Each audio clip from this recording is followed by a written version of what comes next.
gray drizzle blanketed Camden Town as early morning light fought through low-hanging clouds. The usually vibrant streets were muffled, their cobbled lanes slick from last night's rainfall. Ethan Carter, 32, leaned against the brick wall outside Carter James Solicitors, nursing a paper cup of black coffee. His mind was far from his caseload, occupied instead by the persistent ache of questions unanswered. The same questions he had carried since the accident that changed everything 7 years ago. He was jolted from his thoughts when a small figure stepped onto the pavement opposite. A boy, no older than 6, clothes a size too big, hair damp and curls matted under a faded hoodie. The boy held something yellow in his hand, a banana. Ethan noticed him pause, look both ways, and cross the street with surprising certainty for a child. The solicitor's first instinct was concern. Was the boy lost? Before he could speak, the boy looked up and asked in a small voice, "Sir?" Ethan straightened. "Yes? Is this where the lawyers work?" Ethan blinked. "It is. Do you need a lawyer?" The boy stepped closer and extended the banana, as though offering a sacred object. "My name's Jaden. My mom's in trouble. She didn't do anything bad. She's not like that. I walked here because this is all I have. I wanted to give this to someone who could help." Ethan stared at the banana. His throat tightened. "You walked here? Alone? From where?" "Peckham. It's not that far, is it?" Ethan's breath caught. That was 10 kilometers away, across bridges, through unfamiliar neighborhoods. "I asked people for directions. Some were nice. One man gave me water. But I didn't stop because I needed to find someone like you." Ethan crouched to Jaden's eye level. "Why didn't you call the police? Or ask a neighbor?" Jaden looked at the ground. "They already think she did it. They said she stole something from the jewelry shop, but she didn't. She always says stealing is wrong. She tells me to never even pick up sweets I didn't pay for." His voice trembled on the last words. Ethan saw something he didn't expect. Determination. Even fear didn't drown it. "What's your mom's name?" "Naomi Fletcher. She works at Regal Gold Jewelers." Ethan stood and offered his hand. Jaden took it without hesitation. "All right, Jaden, let's get you something warm to eat, and then you can tell me everything. I'll help your mom. That's a promise." They walked to a nearby cafe, the kind of place with fogged-up windows and familiar faces behind the counter. The barista raised an eyebrow at the soaked boy but didn't ask questions. Ethan ordered 2 bowls of tomato soup, bread rolls, and hot chocolates. Jaden's hands trembled slightly as he gripped the mug, but he smiled when the heat touched his palms. "So," Ethan began gently, "tell me everything you can remember." Jaden spoke between sips. He told him how he and his mom lived in a 1-bedroom flat above a laundrette, how she worked long hours at the shop, how she always brought him a chocolate bar when she came home late. "She's never taken anything that wasn't hers," he repeated. Ethan nodded slowly. "And you live with just your mom?" "Yes, Auntie Grace lives close. She watches me sometimes, but Mom and me, it's mostly just us." Ethan's heart tightened. "And she was arrested when—" 3 days ago, they came to our house. Mom cried. Grace said I had to stay with her for a few days, but last night she fell asleep on the sofa. I just wanted Mom back." The simplicity of it made Ethan clench his jaw. How many people had failed this boy already? After the meal, Ethan called a cab. As they rode toward Grace's home in Peckham, he watched Jaden nod off, head resting against the window. At Grace's flat, she answered the door in a rush of worry and confusion. "Jaden, where have you been? Oh my God, you—" Ethan stepped in. "I found him outside my office. I'm a solicitor. He came to ask for help." Grace blinked at him, then hugged Jaden tightly. "I didn't even hear him leave. I thought he was in the next room watching cartoons." "He was looking for someone to believe in his mother," Ethan said simply. Grace turned to Ethan, eyes watery. "Can I trust you with this?" Ethan nodded. "I'm going to the station in the morning. If there's even a shred of evidence proving Naomi's innocence, I'll find it." Before he left, Jaden tugged his sleeve. "Will you still help, even though I only had a banana?" Ethan smiled. That banana was the best retainer I've ever received. That night, Ethan lay awake in his Chelsea flat, watching the ceiling. He hadn't felt this fired up since his early law school days. There was something in Jaden's gaze, something familiar. He pulled open the drawer beside his bed and stared at the old photo tucked inside. It was faded from being handled too much. Just the edge of a woman's smile. He never remembered her name. The memory loss had erased so many things, but not the longing. Maybe, just maybe, Jaden and Naomi were the key to everything. He fell asleep with a banana on the nightstand. Ethan arrived early at the Southwark police station the next morning. The sky was still iron gray, London's typical veil of clouds hanging low and unmoving. A steady drizzle patted his coat as he stepped out of the cab, banana still in his briefcase, not because he planned to eat it, but because he couldn't quite bring himself to let it go. Inside, the station was abuzz. Officers shuffled back and forth, phones rang incessantly, and the heavy scent of instant coffee clung to the air. Ethan approached the front desk and presented his solicitor ID. "I'm here on behalf of Naomi Fletcher. I'd like to speak with the officer in charge of her case." The desk sergeant, a middle-aged woman with tired eyes, nodded and pointed him toward a side office. "Detective Marsden's handling it.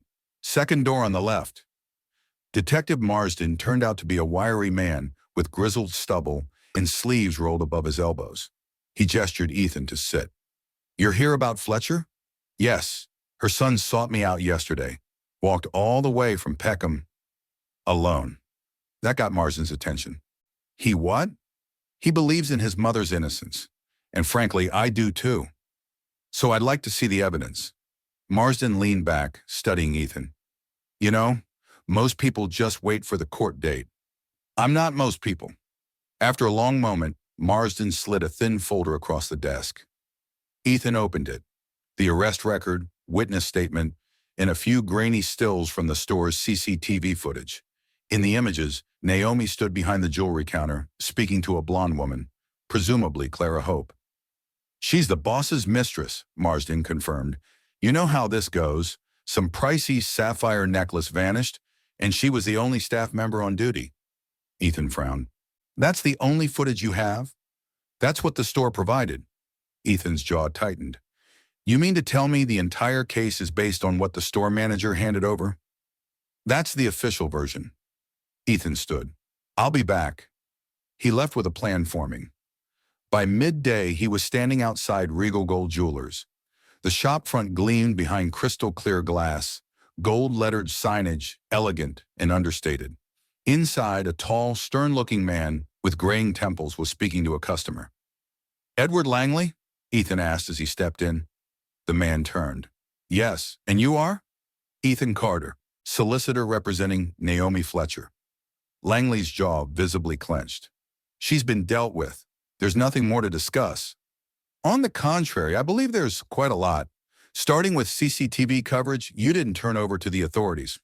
Langley stiffened. "I turned over what was necessary." "And Clara Hope? Where is she now?" Langley narrowed his eyes. "I don't see how that's relevant." "It's relevant," Ethan said coldly, "because Clara has a shoplifting record and no one else was in the store that day. And if there's even a hint of footage that shows her tampering with or removing the necklace, I'll find it. And I'll go to the press." Langley folded his arms. "Are you threatening me, Mr. Carter?" "I'm promising you." They stood locked in a silent war of stares before Langley muttered, "There's more footage. I didn't hand it over because it didn't show anything conclusive. Then let me be the judge of that." 2 hours later, Ethan was back at his office with Lydia playing the full set of surveillance footage on her laptop. He and Grace watched together as Clara Hope entered the store. She was alone. Naomi handed her a necklace, chatted for a few minutes, then turned away to take a call. As Naomi's back was turned, Clara glanced around and slid the necklace into her bag. "Clear as daylight." "We've got her," Ethan said. "You're going to get Naomi out?" Grace asked. "I'm going to do more than that. I'm going to get her name cleared and ensure she gets every last pound they owe her in unpaid wages." He called Marsden and emailed the footage.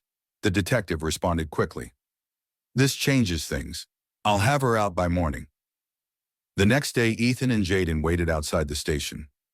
Jaden's hands gripped Ethan's tightly. When the doors opened and Naomi stepped out, her eyes found Jaden instantly. The boy tore forward. "Mom!" She caught him, dropping her bag, sobbing into his curls. Ethan approached quietly. Naomi lifted her eyes. "You're the one Jaden found. And I'm glad he did. Why? Why help me?" Ethan hesitated. "Because your son believed in you so fiercely. I couldn't not believe too. And because I think I know you. Or maybe I did once." Her brows knitted. "We'll talk," he promised. She nodded slowly. And behind Ethan's calm voice, something stirred. An ache. A flicker of something long buried. Familiarity. Recognition. A name he couldn't forget, even if he'd lost everything else. Naomi Fletcher. The day Naomi was released from custody, London was caught in one of its rare spring sunbreaks. The city shimmered in puddles and light, as if washing away the gloom of the previous week. Ethan Carter waited outside the police station with Jaden and Grace, the banana in his briefcase long forgotten. But the boy who offered it remained at the center of his attention. Jaden's hand clutched his tightly as they watched the entrance. He was quiet for a change, his eyes fixed on the door. Then, suddenly, she appeared. Naomi Fletcher. She stepped into the sunlight in a simple navy blouse and jeans, a borrowed coat hanging over her arm, eyes sweeping the street. When she spotted her son, her entire face changed, lit from within. "Mom!" Jaden sprinted forward. Naomi dropped her bag and caught him in her arms. For several seconds there were no words, just tears. She sank to her knees and held him like she was afraid to let go again.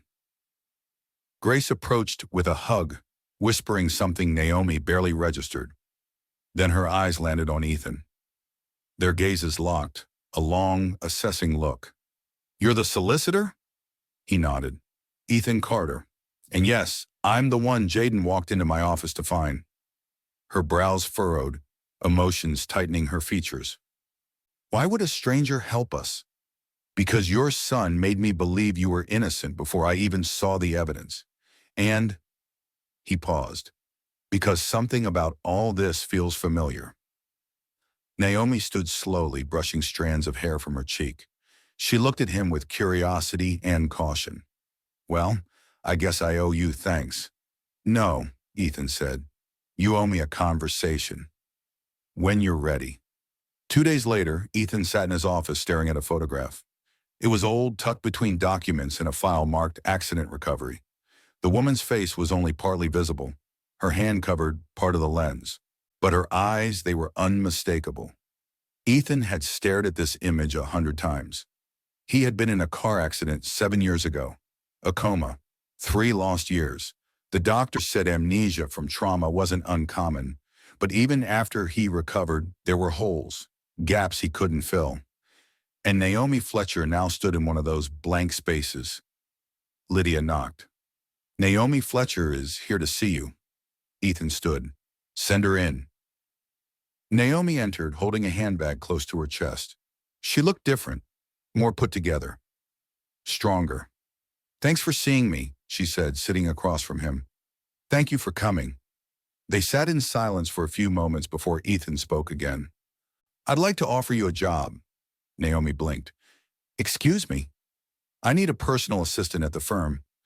I could use someone sharp, organized, and honest." She let out a soft laugh. "Is this a pity offer?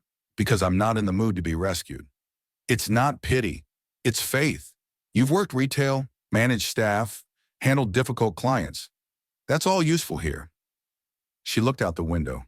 "You really are strange." "I've been told worse." She smiled, then grew serious. "Do you believe in second chances, Mr. Carter?" "Every day, especially since I survived something that should have killed me." Her eyes narrowed. "What happened?" "A car accident in Bloomsbury. 7 years ago. I was in a coma for a month. Lost 3 years of memory. I've spent every year since then trying to remember what I lost." Naomi's fingers curled tightly around her handbag strap. "I've been having dreams," he continued. "A woman, her voice, laughter, I could never see her face clearly. Until I saw yours. Naomi stood abruptly. Her chair scraped the floor. She paced the room before turning back to him. We were together, Ethan. You and I. For almost 3 years. We met at the university library. I spilled coffee on your books. You asked me out with a line so cheesy I almost reported you to the dean. He swallowed hard. You love cinnamon rolls, she went on. You said my perfume smelled like lavender in spring. You hated noisy cafes, but went anyway because I loved the music. And one day, just like that, you disappeared. Ethan's world tilted. I didn't disappear. I crashed. She nodded. I found out 6 weeks later. The hospital didn't release your name publicly. I called your number for months. Then I stopped. I had to. He stepped closer. Naomi, I had no idea. I know, she whispered. And I wasn't going to tell you. I thought maybe fate had given us a clean break. But then Jaden found you. He always said he didn't have a dad because you had gone somewhere hard to reach. Maybe he was right. Naomi, is he mine? Tears filled her eyes. She nodded. Ethan's legs gave way. He sank into his chair, stunned. Why didn't you tell me sooner? Because you didn't remember me. I didn't want to be another burden on the man trying to piece together his past. He covered his face with his hands. When he finally looked up, his eyes were glassy. I want to know him, to be part of his life, and yours if you'll let me. She crossed the room, stopped in front of him, and reached out. Their hands met. Then start by being his father. We'll figure out the rest. The morning after Naomi confirmed that Jaden was his son, Ethan woke up before dawn, his thoughts a mess of memories, emotions, and a newfound urgency. The truth of it all was still settling into his bones. 7 years of not knowing, of thinking he had lost only time, only to learn he had lost love, a relationship, and a child. The sun was just beginning to rise when he arrived at the office. Lydia hadn't come in yet, and the building was still wrapped in that quiet hush only early mornings could offer. He sat behind his desk, opened Naomi's file again, and reread every note, every page. It wasn't just about helping her anymore. It was about setting things right. For Jaden, for Naomi, and for himself. A knock interrupted his thoughts. He expected Lydia, but it was Grace. I hope I'm not too early, she said, stepping in with a cup tray of takeaway coffee. Not at all. I'm surprised. Naomi told me everything. About you, Jaden, the accident. She's torn, you know. Ethan nodded slowly. So am I, but not about wanting to do the right thing. Grace sat across from him. Naomi was devastated when you disappeared. She told me you were different, that you made her feel seen. She kept thinking you'd come back. Then Jaden was born, and she had no choice but to move forward. I want to be in his life. I already feel like I've lost too much time. Then you need to fix this case too. Help her get her life back. She needs to see you not just as the man who forgot her, but the one who remembered how to fight for her. Ethan nodded. Then let's get to work. By mid-morning, he had arranged meetings with an IT forensics expert and a former Regal Gold employee who had come forward anonymously through Grace's connections. She'd claimed to have seen Clara Hope pocket high-end items before. In a quiet cafe in Soho, Ethan met the woman, whose name was Pauline. I worked under Naomi. She was strict but fair. Clara always came in like she owned the place, flashing cash and charm. Once I caught her slipping a diamond brooch into her purse. I told Langley, and he told me to keep my mouth shut or lose my job. Ethan leaned forward. Would you testify? She hesitated. I've got a new job now. I can't afford to get dragged into scandal. But Naomi's reputation is on the line. Her job, her son's stability, mine too. Pauline looked him in the eye, saw the raw urgency, and finally sighed. If it comes down to it, yes, I'll speak, but keep me anonymous for now. Back at the office, Lydia had pulled surveillance footage from surrounding businesses. One camera, angled perfectly toward the alley behind Regal Gold, caught Clara exiting the shop on the day of the alleged theft. She had a large handbag. She paused behind a van, and a few minutes later she walked out empty-handed, only to return minutes after. "That's where she stashed it," Lydia said, tapping the screen. "We need to identify that van." It took hours, but by working with police traffic camera logs and cross-referencing timestamps, they identified the van and its owner, a delivery driver named Carl. Carl came into the station that afternoon after being contacted by Marsden. With him, he brought his dashboard camera footage, proof that Clara had opened his van, dropped a pouch inside, and made a phone call. They heard her voice on audio. "It's done. Langley won't say a word. He's too scared of losing his marriage." Ethan stared at the detective. "That's our confession." Marsden nodded. "I'm submitting this to the Crown Prosecution Service immediately." The following day, Naomi returned to the firm for an update. She brought Jaden, who carried a new sketchbook. Ethan smiled as they entered. Jaden ran into his arms. "Did you fix it yet, Daddy?" Ethan's heart squeezed at the title. "Almost, mate, almost." In the conference room, Ethan laid everything out. Testimonies, footage, audio. Naomi's hands trembled. "I don't know what to say." "Say yes. To working here. To letting me show you I'm still the man you once loved." "One step at a time," she whispered. "Then take this step with me." She looked at him for a long moment. Then she nodded. Later that night, after Naomi and Jaden had left, Ethan found himself sitting in the garden behind his flat, the quiet hum of the city around him. In his lap, he held a journal he had started years ago, part therapy, part hope. He flipped to a page he had never understood before. It read, "Lavender, laughter, cinnamon rolls. A future I can't see but feel in my bones." He finally understood. That future had a name, Naomi. By the time the formal hearing was scheduled, Ethan had spent countless sleepless nights preparing every detail of Naomi's defense. Marsden had kept him in the loop, but Ethan knew this case couldn't just be left in the hands of the authorities. It wasn't about legal procedure anymore. It was personal. Naomi had taken the job at the firm. She now sat 2 desks behind Lydia, organizing client files and typing up legal summaries. Ethan watched her sometimes from the corner of his eye. There was strength in her, resilience, but also a weariness that never truly faded. He wondered what it must feel like to be falsely accused, jailed, and now forced to carry on as if the world hadn't tried to break you. "Your suit's crooked," Naomi teased one afternoon. He looked up, adjusting his tie. "I miss the days when I didn't have to care about suits." You always cared," she said, smirking. "Even at university." He chuckled. "Really? You used to iron your jeans." They both laughed, and for a moment, it felt like no time had passed. The day of the hearing, Naomi arrived at court flanked by Ethan and Grace. Jaden stayed with a trusted friend. The courtroom was modest, but the gravity of the moment made it feel enormous. Clara Hope and Edward Langley sat stiffly on the opposite side, their solicitor flipping through documents. The prosecutor presented the new evidence. Clara's actions on the dashcam, her voice implicating Langley, the surveillance footage from outside the shop, and Pauline's written testimony. Marsden delivered it all with quiet authority.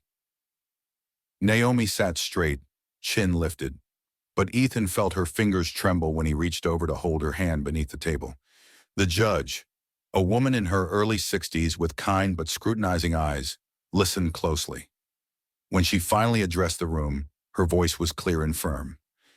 "In light of this overwhelming evidence, the court finds that the charges against Naomi Fletcher were not only unfounded, but pursued with reckless disregard for the truth. This case is dismissed with prejudice." Naomi let out a breath she didn't realize she'd been holding. Ethan felt the room shift around her, like the very air recognized the weight lifted. As they exited the courtroom, reporters gathered around. Naomi didn't speak. Ethan offered a brief statement. "Justice was delayed, but not denied. Miss Fletcher can now move forward, freely and with dignity." That evening, the firm hosted a small celebration in the back courtyard. Lydia brought cake, Grace brought wine, Jaden brought confetti he made from colored paper. Ethan pulled Naomi aside. "This is just the beginning. You know that, right?" "What do you mean?" "There will be headlines, interviews, maybe even job offers. But more than that, you've got your name back, and you've given Jaden something even bigger. Naomi looked over at her son, dancing beneath fairy lights, unaware of the way the world had just shifted back into balance. I don't know how to thank you, she said quietly. You already did, by trusting me. She leaned in. Then trust me now. Don't let fear hold you back. We found each other again for a reason. I'm not afraid, he whispered. Good, she said, because I think we've only just begun. The days that followed the dismissal of Naomi's case felt oddly quiet, like the silence that comes after a storm, a hush filled not with fear, but the echo of what had been endured. For Naomi, it wasn't immediate relief that settled in her chest. It was something slower, more tentative, as if her heart didn't yet trust the calm, as if another gust of wind might send it all crashing down again. She found comfort in work. She arrived early, stayed late. Lydia and Ethan noticed the way she dove into files with almost obsessive focus. And though the firm had other clients and other cases, it seemed everyone understood that for now, Naomi's desk was sacred ground, something not to be disturbed. Jaden adjusted quickly to the change. Grace still helped in the afternoons, but Ethan began picking him up from school on Fridays. It started as a small gesture, but soon became a cherished ritual. They'd stop at the same cafe, talk about his week, and play chess. Ethan teaching him piece by piece, move by move. Naomi watched this unfold from the edges at first. The way Ethan would bend down to Jaden's level, the way Jaden beamed when Ethan cheered him on. They were learning each other, like a melody slowly remembered. One evening, Naomi was closing up the office when Ethan appeared in the doorway. He didn't speak for a long time. Just watched her finish logging case files. You know, he said finally, I keep dreaming about cinnamon rolls. She smiled, not looking up. You used to eat 3 in one sitting. And you always stole the icing. You always let me. He moved closer. I want to remember it all, Naomi. Every bit of our past. But maybe we can also make new memories. She looked at him, then truly looked. Ethan, I'm scared. I've spent so many years protecting Jaden, protecting myself. I don't know how to let you in again. Start with one thing, he said softly. Dinner. Just the 3 of us. At our place. She raised a brow. Our place? I meant yours, for now, he amended, hands up in mock surrender. She laughed. It was the first real laugh he'd heard from her in days. They had dinner that Friday. Naomi cooked. Jaden set the table, proudly folding paper napkins into triangles. Ethan brought dessert, a box of warm cinnamon rolls from the same bakery near their old university. After they ate, Jaden fell asleep on the couch. Naomi tucked a blanket around him, then joined Ethan on the small balcony. The night was cool, the sky scattered with stars. Do you ever think about what might have been? Naomi asked. All the time. But tonight I'm thinking about what still could be. She leaned against him, her shoulder brushing his. I'm not promising anything. I'm not asking for promises. Just a chance. She turned to face him. You already have it. He didn't kiss her. Not yet, but he reached for her hand, laced their fingers, and held on. They sat that way for a long time, saying nothing more, listening to the breath of a city that had finally begun to make room for healing. In the weeks that followed their tentative reunion, Ethan found himself consumed with the idea of fatherhood. Not just in title, not just in name, but in action. He wanted to be present, intentional, to know Jaden in every way he hadn't been able to before. The missed birthdays, the quiet bedtimes, the first steps, the first words, all lost to memory. But the future? That he could still claim. He started small. School pickups became consistent. Friday night chess turned into Saturday morning pancakes, followed by strolls through Borough Market. Jaden loved the fishmonger, who always shouted the name of every sea creature on display. Ethan pretended to be grossed out by the eels just to make Jaden laugh. They built routines, simple, joyful routines. Naomi watched it unfold with quiet awe and a cautious heart. Ethan never pushed her, never demanded answers to questions she wasn't ready to answer. Instead, he listened. He noticed. He stayed. One Wednesday evening, Naomi sat at the kitchen table, sipping a cup of chamomile tea while Ethan helped Jaden with his spelling words. "How do you spell believe?" Ethan asked. Jaden furrowed his brow. B-E-L. Oh, wait, no. B-E-L-I-E-V-E. That's my boy, Ethan said, grinning. 10 points. What do I get for 10 points? A surprise trip this weekend. Jaden gasped. Where? Ethan winked. Top secret, but pack your wellies. Naomi raised a brow. We're going somewhere. Ethan leaned back. I booked a cottage in Sussex. Just weekend, fresh air, woods, maybe a beach walk. She hesitated. I have a lot of work. Lydia cleared your calendar, and I already spoke to Grace. She's watching the house. Come on, just us. Naomi looked at Jaden, already bouncing in his seat. Her heart softened. Okay. The cottage was nestled in a grove of old sycamore trees, ivy climbing the stone walls, a swing hanging from a branch just outside the kitchen window. Inside it was warm, rustic, inviting. Fireplace, thick blankets, shelves full of classic novels and board games. Jaden claimed the loft room. Naomi and Ethan shared the main floor, though she kept the twin beds separate. Still, the intimacy of the space was unmistakable. They cooked together. Ethan chopped, Naomi stirred. Jaden set the table. They read books by candlelight, played Scrabble until Jaden declared victory and retired to bed with a smirk. On the second night, Naomi stepped outside after everyone was asleep. Ethan joined her moments later, wrapping a shawl around her shoulders. You're shivering. I'm thinking, she said. About what? She looked up at the moon. How life gave me you, then took you away. And now somehow you're back. Only this time you're different. Do you like this version? She looked at him. I think I love him, but I'm afraid to say it out loud.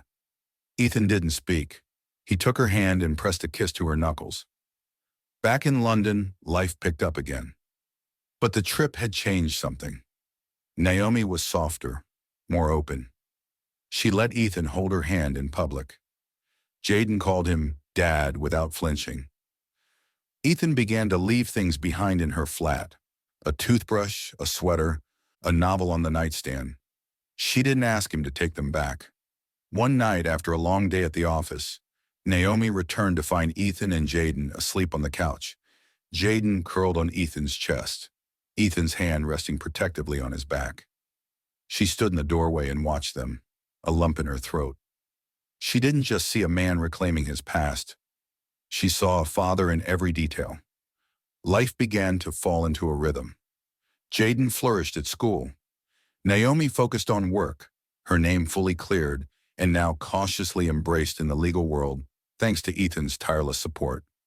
Ethan found peace in something he'd never really allowed himself before: stability. Still, there were things left unsaid. It was a Thursday night when it all came to a head. Jaden was at Grace's for the weekend, her surprise gift to Naomi and Ethan. Time alone. Ethan had made dinner, chicken tagine with couscous, and lit candles, nervous without knowing why. Naomi noticed the care he had put into the night and tilted her head. What's the occasion? Nothing. Everything, he said. We've been orbiting each other for months. I thought maybe tonight we could stop and just speak. Honestly, about us. She sat slowly. I've been waiting for this. Over wine and shared laughter, stories were told. The silly things, the sad things, the deep cracks they'd once tried to ignore. Naomi told him about her fear of ever trusting again. Ethan told her how afraid he was that he'd never be whole without those missing years.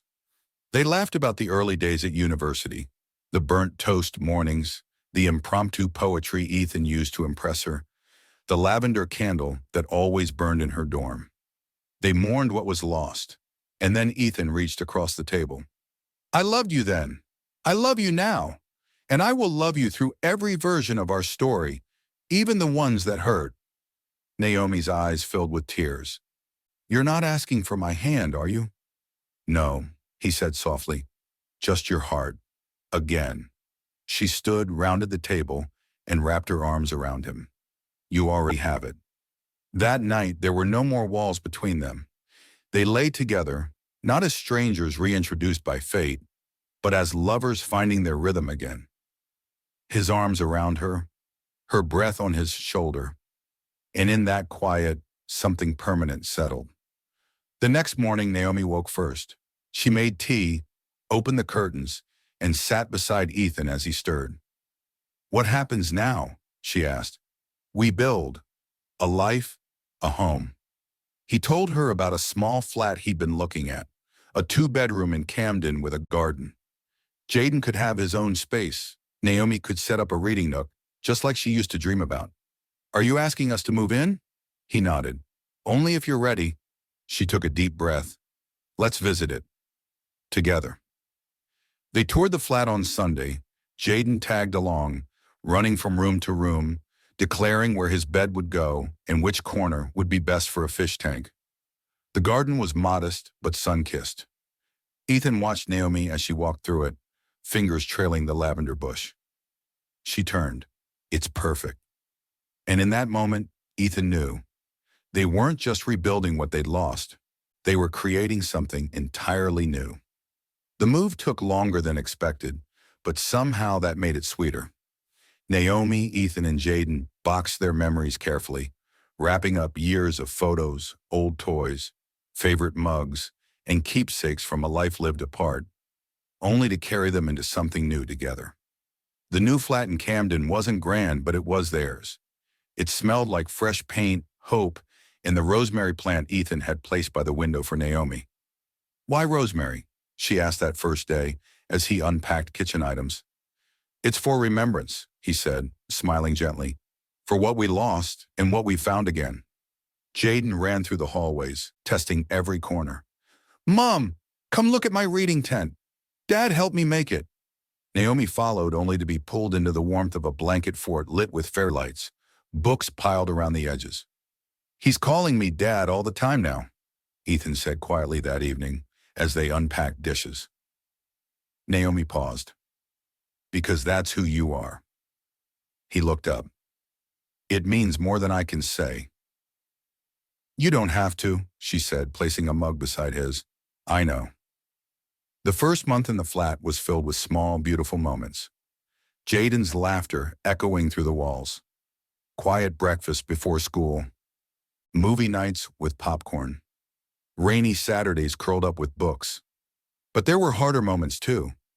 Naomi waking from nightmares. Ethan flinching at loud noises.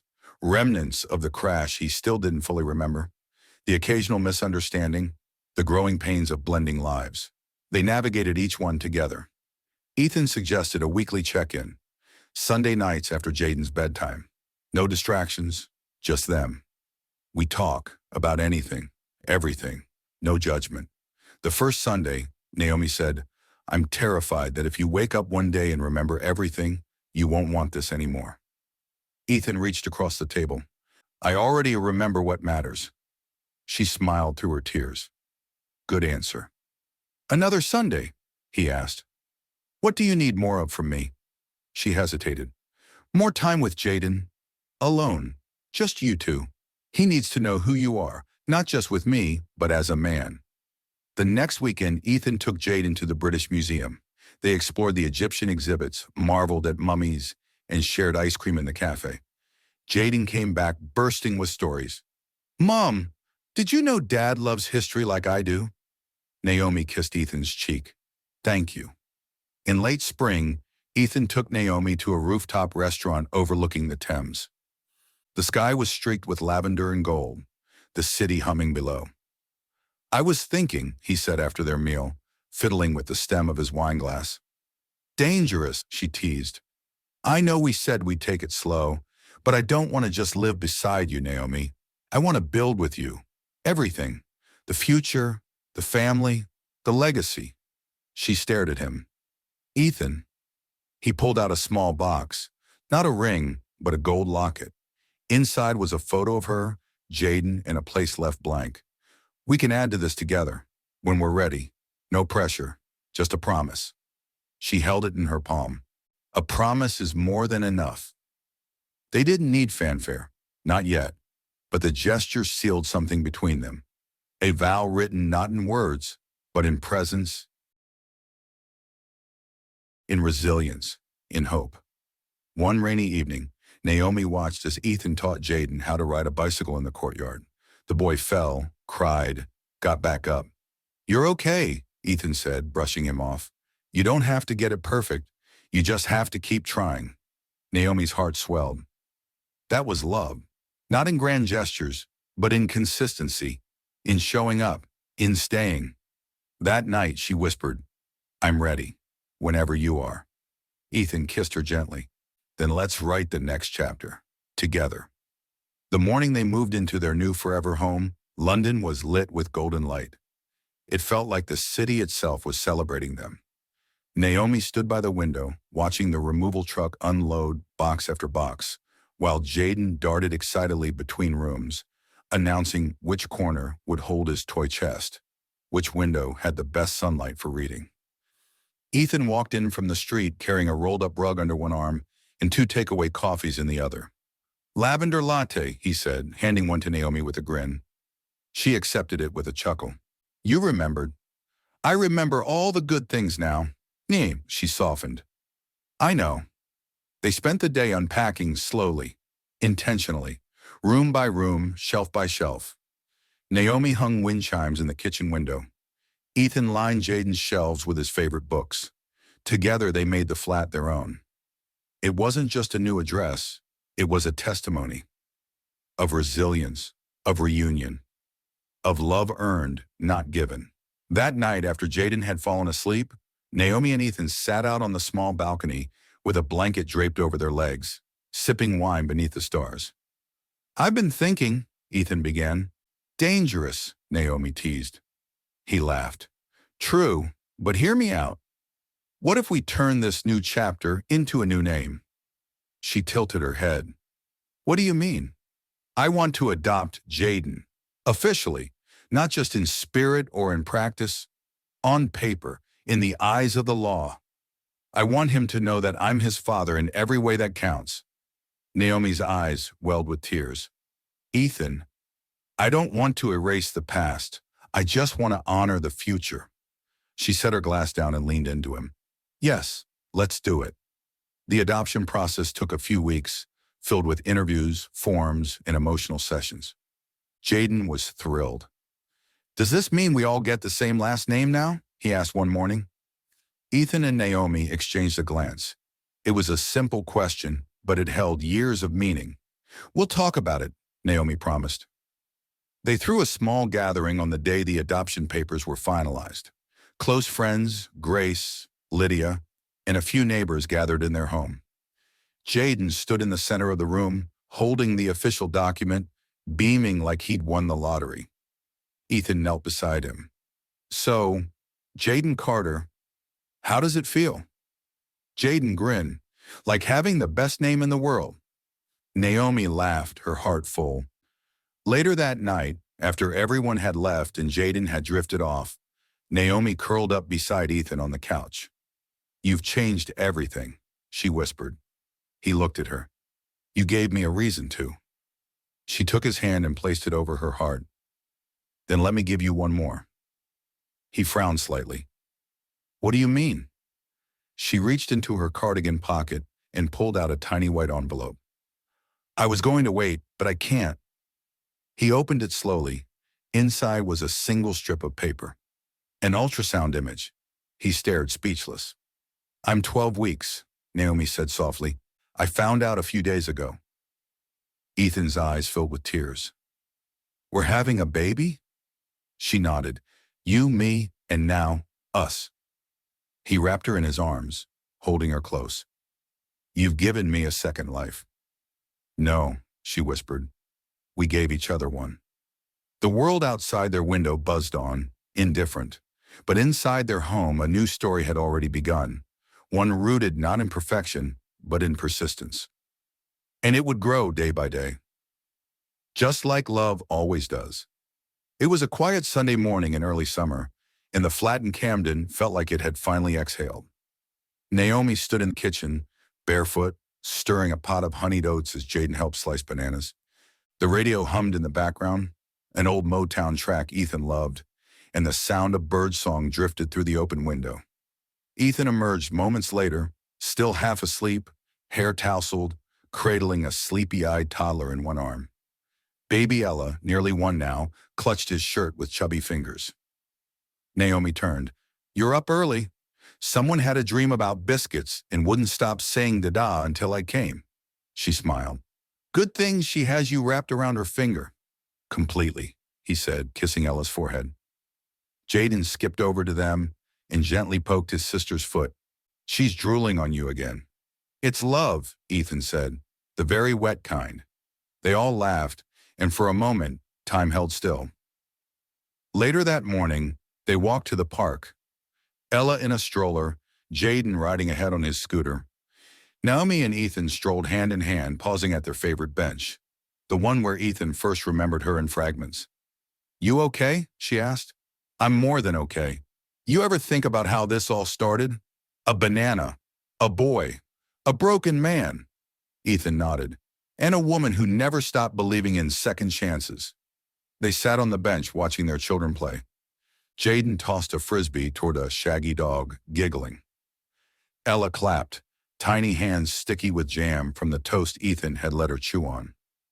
Naomi leaned her head on Ethan's shoulder. "We did good." He looked at her, eyes full of the kind of love that grows slow and strong. "We did better than good." They stayed there in no rush, letting the sun warm their backs. The world had once pulled them apart, but love had stitched them back together, quietly, patiently, day by day. And now, in this ordinary moment of laughter and spilled juice, of scraped knees and teething tears, their extraordinary love story continued. Not with fireworks, but with light through the window. And that was everything.